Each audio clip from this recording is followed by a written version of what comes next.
Cash basis accounting और accrual basis accounting क्या होती है, क्या इनका यूज है, क्या इनके एडवांटेज है, क्या इनके डिसएडवांटेज है, ये सारी चीजें आज के इस वीडियो में हम डिटेल लेवल से देखने वाले हैं। तो without any further delay let's get started. तो सबसे पहले अगर हम बात करें what is the cash basis accounting and accrual basis accounting, तो बेसिकली अकाउंटिंग मेथड है जिनकी मदद से हम किसी भी फाइनेंशियल ट्रांजेक्शन को रिकॉर्ड करते हैं अपने बुक्स ऑफ अकाउंट्स में। अगर हम बात करें इनकी डेफिनेशन की, तो कैश बेसिस अकाउंटिंग जैसे कि नाम इंडिकेट कर रहा है, इसके अंदर केवल वही फाइनेंशियल ट्रांजेक्शन हम रिकॉर्ड करते हैं जिनका एक्चुअली में कैश इनफ्लो या आउटफ्लो हो चुका होता है। फॉर एग्जांपल, किसी कस्टमर को आपने माल बेचा, जब तक वो कस्टमर आपका पैसा दे नहीं देता तब तक उस ट्रांजैक्शन को आप अपने बुक्स ऑफ अकाउंट्स में रिकॉर्ड नहीं करते। या फिर किसी भी वेंडर से आपने माल खरीदा, किसी भी सप्लायर से माल खरीदा, जब तक कि आप उसका पैसा पे नहीं कर देते तब तक आप उस फाइनेंशियल ट्रांजैक्शन को अपने बुक्स ऑफ अकाउंट्स में रिकॉर्ड नहीं करते। बट अक्रूवल अकाउंटिंग में ऐसा नहीं है। अक्रूवल अकाउंटिंग में जिस टाइम पे आपने अपना ट्रांजैक्शन कर दिया उस टाइम पे आप उस ट्रांजैक्शन को रिकॉर्ड कर लेते हो, चाहे आपको पैसा मिला हो या फिर आपने पैसा दिया हो या नहीं। इट मीन्स कि कैश बेसिस अकाउंटिंग में कोई भी उधार से रिलेटेड ट्रांजैक्शन रिकॉर्ड नहीं किए जाते। जो भी क्रेडिट पे हम बेचते हैं या खरीदते हैं वो ट्रांजैक्शन हम रिकॉर्ड नहीं करते। एक्चुअली में कैश का इनफ्लो और आउटफ्लो यानी कि पेमेंट दे दी जाती है या पेमेंट ले ली जाती है, उसी टाइम पे हम उन ट्रांजैक्शन को अपने बुक्स ऑफ अकाउंट में रिकॉर्ड करते हैं। बट अक्रूवल अकाउंटिंग मेथड में जिस टाइम पे आपका ट्रांजैक्शन हो गया, चाहे उधार में हो या नगद में, उसी टाइम पे आप उस ट्रांजैक्शन को रिकॉर्ड कर लेते हो अपने बुक्स ऑफ अकाउंट्स में। तो अगर हम बात करें इनके एडवांटेज की, तो सबसे पहले अगर हम बात करें कैश बेसिस अकाउंटिंग की, तो ये वाला मेथड काफी सिंपल है और इसमें अकाउंटिंग करना काफी इजी है, क्योंकि आपको ट्रांजैक्शन केवल एक बार रिकॉर्ड करना पड़ता है जो कि काफी इजी है और कोई एडिशनल अकाउंटिंग स्किल्स की इसमें जरूरत नहीं पड़ती। दूसरी एडवांटेज की अगर हम बात करें तो इसमें जो टैक्स लायबिलिटी होती है वो डेफर्ड हो जाती है, उसी टाइम पे आपको पे करनी होती है जिस टाइम पे आपको एक्चुअली कैश मिल जाता है। यानी कि आपको अपनी जेब से गवर्नमेंट को पैसा नहीं देना पड़ता। जब आपके पास में क्लाइंट का पैसा आ जाता है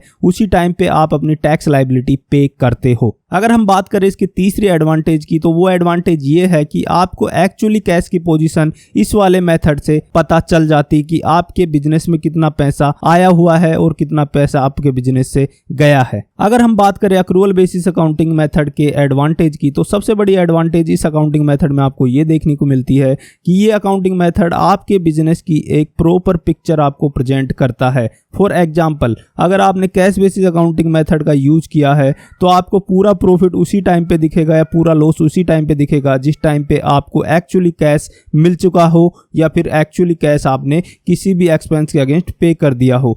but accrual basis accounting method में ऐसा नहीं है। आपका प्रॉफिट या लॉस उसी टाइम पे बुक हो जाता है जिस टाइम पे आपका ट्रांजैक्शन एक्चुअली में होता है, तो आपको कैश तक का वेट नहीं करना पड़ता। अगर इसको और सिंप्लीफाई करें हम विद एन एग्जांपल, तो सपोज करो हमने एक सर्विस दी किसी भी कस्टमर को जिसका ड्यूरेशन था अप्रैल से लेकर सितंबर तक, यानी कि 6 महीने। अब कैश बेसिस अकाउंटिंग में क्या होगा, कैश बेसिस अकाउंटिंग में हो सकता है कि हमारे पास पेमेंट अप्रैल में आए, मई में आए, जून, जुलाई, अगस्त, सितंबर, हो सकता है सितंबर के बाद में आए। तो जिस टाइम पे अपने पास पेमेंट आएगा, कैश आएगा, उसी टाइम पे हम अपना रेवेन्यू रिकॉग्नाइज करेंगे। यानी कि आपको उसी मंथ में अपनी बुक्स में प्रॉफिट देखने को मिलेगा जिस मंथ में आपके पास में पैसा आएगा। बट अक्रूवल अकाउंटिंग मेथड में हम क्या करते हैं, जितना भी अपना ड्यूरेशन रहता है सर्विस का, इस एग्जाम्पल में हमारा ड्यूरेशन है 6 महीने और सपोज करो हमने सर्विस दी थी 6,000 रुपए की, तो हम रेवेन्यू रिकॉग्नाइज करेंगे 1,000 रुपया पर मंथ, यानी कि अप्रैल 1,000, मई 1,000, डिवाइड कर लेंगे हम टोटल रेवेन्यू को मंथ में। तो इस तरीके से हम अक्रूवल अकाउंटिंग मेथड में रेवेन्यू को रिकॉग्नाइज करेंगे। अक्रूवल अकाउंटिंग मेथड में आपको हर महीने 1,000 रुपए रेवेन्यू देखने को मिलेगी अप्रैल से लेकर सितंबर तक। बट कैश अकाउंटिंग मेथड में आपको पूरी की पूरी रेवेन्यू एक मंथ में देखने को मिलेगी,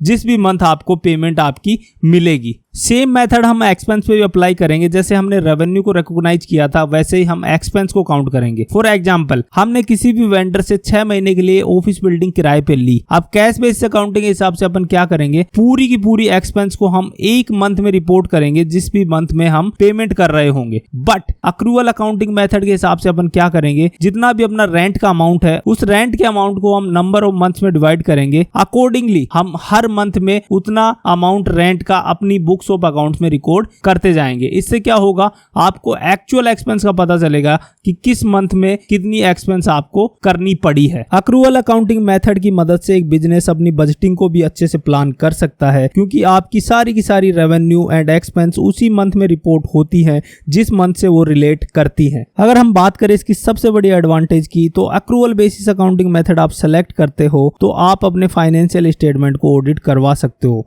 जो कि कैश बेसिस अकाउंटिंग मेथड में नहीं होते। अभी हम बात करते हैं इनकी डिसएडवांटेज के बारे में। सबसे पहले हम बात करते हैं कैश बेसिस अकाउंटिंग की डिसएडवांटेज के बारे में। तो सबसे बड़ी डिसएडवांटेज कैश बेसिस अकाउंटिंग की ये है कि ये कभी भी आपको अपने बिजनेस की प्रॉपर पिक्चर शो नहीं करता as compared to accrual basis accounting method. अब इसका रीजन क्या है वो ऑलरेडी अपन एक दो एग्जांपल के थ्रू समझ चुके हैं, क्योंकि ये आपके जितने भी फाइनेंशियल ट्रांजैक्शन होते हैं वो उसी टाइम पे रिकॉर्ड करता है जिस टाइम पे एक्चुअली कैश का इनफ्लो और आउटफ्लो होता है। अगर हम बात करें इसकी दूसरी डिसएडवांटेज के बारे में, तो वो ये है कि आप इसमें डेटा को मैनिपुलेट कर सकते हो बाय डेफरिंग द पेमेंट, यानी कि पेमेंट को लेट पे करके या फिर चेक्स को लेट डिपॉजिट करके। क्योंकि ये accounting method totally cash inflow और आउटफ्लो पे डिपेंड करता है, तो आपका जो डेटा होगा वो तभी रिकॉर्ड होगा जब आप एक्चुअली में कैश पे करोगे या फिर कैश को रिसीव करोगे। इस अकाउंटिंग मेथड की तीसरी सबसे बड़ी डिसएडवांटेज ये है कि इस अकाउंटिंग मेथड के थ्रू बने हुए फाइनेंशियल स्टेटमेंट